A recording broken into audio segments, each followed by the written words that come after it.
नमस्कार दोस्तों, साथियों, सज्जनों।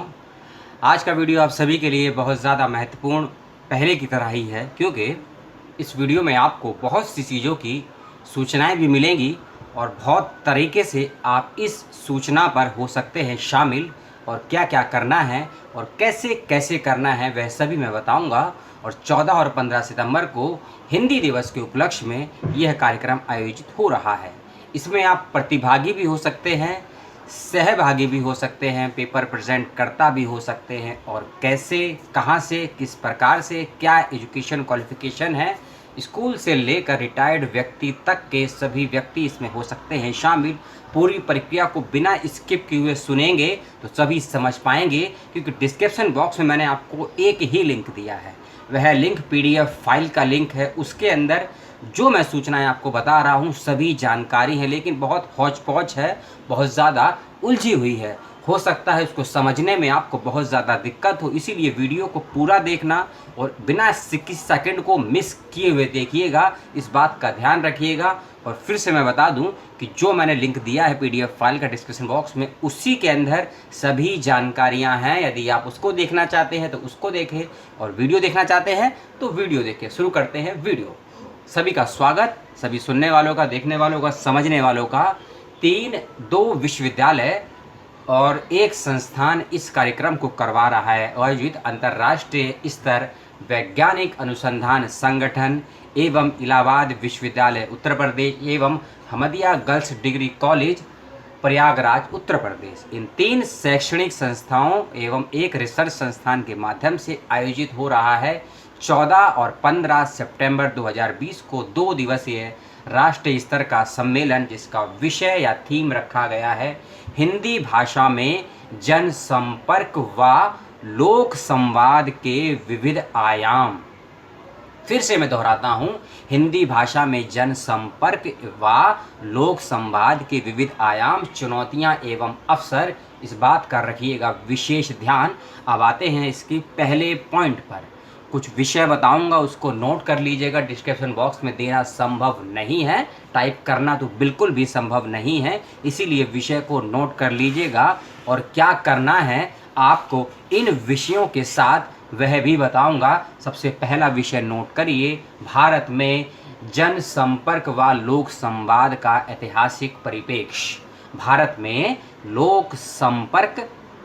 में जनसंपर्क एवं लोक संवाद का ऐतिहासिक परिप्रेक्ष्य। दूसरा विषय है जनसंपर्क भाषा के रूप में हिंदी, और अगला विषय है भारत के विभिन्न स्थानों की बोलियां व हिंदी भाषा में लोक संवाद का संबंध। इस विषय को ध्यान से समझिए कि भारत के विभिन्न स्थानों में जो बोलियां और भाषाएं बोली जाती हैं, उन सभी का लोक संवाद में क्या संबंध, क्या महत्व है, यह कहता है विषय। अगला विषय है हिंदी एवं हिंदी परिवार की भाषाओं के अंतर संबंधों के विविध आयाम। हिंदी एवं हिंदी परिवार, जैसे कि हिंदी के जो विद्यार्थी हैं वे समझते होंगे कितने भाषा परिवार हैं और कितने एशिया स्तर पे भाषाओं के परिवार को डिफाइन किया गया है, बांटा गया है। उस भाषा परिवार के अंतः संबंध के विविध आयामों की बात करता है। अगला विषय है, नोट करिए, सोशल मीडिया में जगह बनाती हिंदी का नया रूप।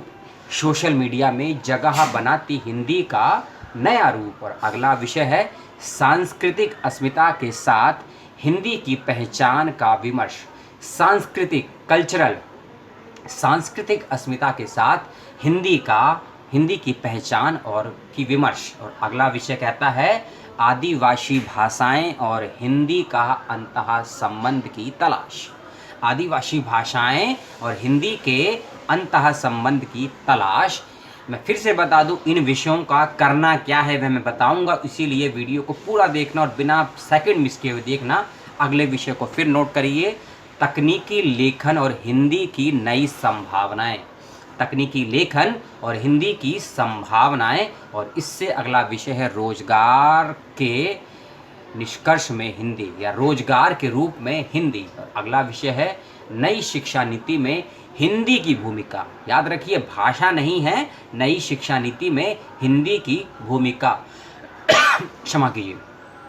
अगला विषय है साहित्य के स्वरूप को गढ़ती आज के दौर की हिंदी। कि आज के दौर में जो साहित्य लिखा जा रहा है, क्या ये वही हिंदी है जो खड़ी बोली थी, हिंदुस्तानी थी, साहित्यिक हिंदी थी, या खिचड़ी हिंदी थी कबीर वाली? क्या थी वह आज के दौर की हिंदी जिसमें गढ़ा जा रहा है आज के साहित्य को? उस पे करनी है बात। अगला विषय है, थोड़ा भाव पक्ष को लेकर है, फिलॉसफी वाला विषय है भावात्मक एकता के पथ पर हिंदी। अगर जो कविताएं पढ़ते हैं, काव्य के जानकार हैं और उस यथार्थ से निकलकर उस भाव पक्ष में जाना और समझना बेहतर समझते हैं, उनके लिए विषय है भावात्मक एकता के पथ पर हिंदी। और अगला विषय है विज्ञापन और मीडिया में संवरती निखरती हिंदी। विज्ञापन और मीडिया में हिंदी का क्या स्थान है, क्या महत्व है और क्या उसके विभिन्न पैरामीटर्स हैं, डायमेंशन हैं, उसकी बात करता है विषय। और अगला विषय है इसी सूची का, हिंदी माध्यम में करियर की चुनौतियाँ। माध्यम है और यह भाषा नहीं है। ऊपर एक विषय आएगा रोजगार में हिंदी, और एक विषय है हिंदी माध्यम में करियर की संभावनाएं। जब हम किसी ऐसे विषय को पढ़ते हैं जो इंग्लिश माध्यम में होता है या हिंदी माध्यम में होता है, और जब प्रैक्टिकली रोजगार की फील्ड में जाते हैं तो बहुत सी कठिनाइयां होती हैं हिंदी भाषी लोगों को, लोकल या मातृभाषी लोगों को या विदेशी भाषी लोगों को। तो रोजगार के क्षेत्र में क्या है हिंदी माध्यम वालों की चुनौतियाँ, यह है विषय। और अगला विषय सूची का और कहें कि अंतिम विषय भी है, फिर मैं अगले स्टेप पर आऊँगा, विभिन्न भाषाओं में अनुवाद की संभावनाएं और रोजगार के क्षेत्र में उपादेयता।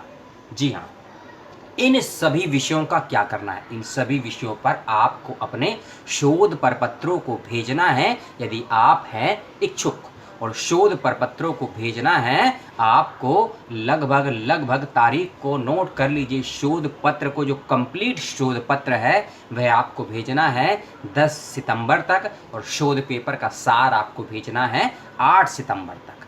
8 सितंबर तक शोध पत्र का सार भेजना है, जो भी विषय मैंने आपको बताए पढ़ के सुनाए, और 10 तारीख तक आपको अपना, और सितंबर है याद रखिए, 10 सितंबर तक आपको अपना कंप्लीट शोध पेपर भेज देना है। और इस कार्यक्रम के लिए जो नामांकन करवाना है उसकी अंतिम तिथि है 13 सितंबर 2020, और 14-15 को हो रहा है ये कार्यक्रम। जो मैंने आपको शोध पत्र भेजाए उसको भेजना किस फॉर्मेट में है उसको ज़रूर सुन लीजिए और समझ लीजिए। और एक विशेष चीज़, शोध पत्र का सार आपको लगभग 300 शब्दों में भेजना है, और कंप्लीट पेपर आपको लगभग 3 से 3,500 शब्दों में भेज सकते हैं। इस बात का भी याद रखिए।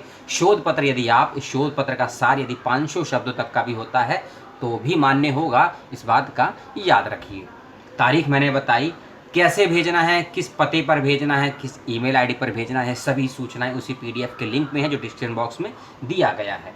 और हर कैटेगरी के लिए, यदि आप शोध पत्र भेजना चाहते हैं या आप केवल प्रतिभागी होना चाहते हैं, आप विद्यार्थी हैं या शोधार्थी हैं, आप शिक्षक हैं या आप आम पीपल हैं, आम नागरिक हैं, सभी स्तर पर कुछ रजिस्ट्रेशन फ़ीस रखी हुई है।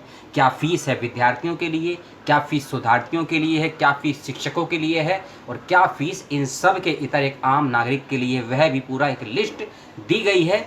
इस बात का भी ध्यान, मैं बात कर रहा था प्रारूप की, पेपर के प्रारूप की, हिंदी में भेजना है, इस बात का ध्यान रखिए। A4 साइज़ पर भेजना है, और जो फ़ॉन्ट शब्द का आकार होगा वह रहेगा लगभग 11 से 12 रहेगा, और यूनिकोड और मंगल फ़ॉन्ट में आप इसको भेज सकते हैं। मंगल यूनिकोड और एक और है निर्मला फ़ॉन्ट, इन तीनों फ़ॉन्ट में आप पेपर को भेज सकते हैं, टाइप करके भेज सकते हैं। इस बात का होना चाहिए, इस बात का विशेष ध्यान रखिएगा। और संदर्भ ज़रूर दीजिएगा, बिना रेफरेंसेस के पेपर स्वीकार भी होगा लेकिन मान्य नहीं किया जाएगा, इस बात का विशेष रूप से ध्यान रखिएगा। और APA फॉर्मेट में ही अपने प्रपत्रों को भेजिएगा, इस बात का विशेष ध्यान रखिएगा। और प्रपत्र भेजने के बाद जो भी अपना पेपर भेजेगा वह अपना नाम, पता, ईमेल आईडी, फ़ोन नंबर और शोध पत्र का सार, और साथ ही साथ कुछ कीवर्ड, बीज शब्द। एक बात का और विशेष ध्यान रखिएगा, अपना परिचय ज़रूर से ज़रूर दीजिएगा, कम से कम शब्दों में, इस बात का विशेष ध्यान रखिएगा।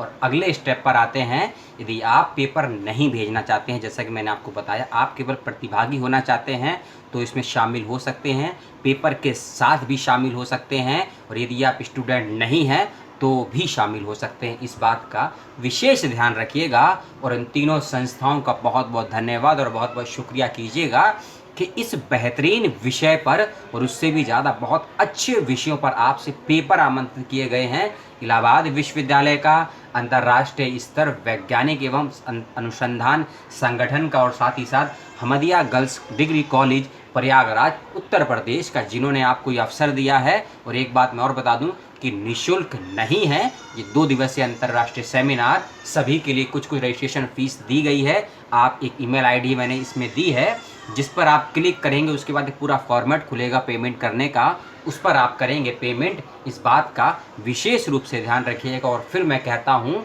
कि वीडियो के डिस्क्रिप्शन में ही कैसे करना है रजिस्ट्रेशन, कैसे भेजना है पेपर, कोई जानकारी, कोई समस्या हो तो कहाँ करें संपर्क, कैसे करें संपर्क, वह सभी संपर्क सूत्र और ईमेल आईडी दिए गए पीडीएफ लिंक में जो दिए गए हैं डिस्क्रिप्शन बॉक्स में, उसी में मिलेगी। इस बात का विशेष ध्यान रखिएगा। रजिस्ट्रेशन कैसे करना है, किस प्रकार करना है, वह सभी सूचना इस पीडीएफ लिंक में है। और जो सूचनाएं मैंने दी है उसको लेकर कोई समस्या, सवाल, द्वंद्व हो तो मुझसे सवाल कीजिएगा। और अन्यथा कोई और संस्थान के विषय में, इस कार्यक्रम के विषय में जानकारी चाहिए तो जो फ़ोन नंबर, ईमेल आईडी है डिस्क्रिप्शन बॉक्स के पीडीएफ लिंक में, उसी से संपर्क करिएगा। इस बात का रखिएगा विशेष ध्यान। इस वीडियो को आपने देखा और पसंद किया उसके लिए आपका बहुत बहुत धन्यवाद। और ये वीडियो आगे तक शेयर करें और अपनी प्रतिक्रिया, लाइक डिसलाइक जो देना है वह दें। धन्यवाद। जय हिंद, जय भारत।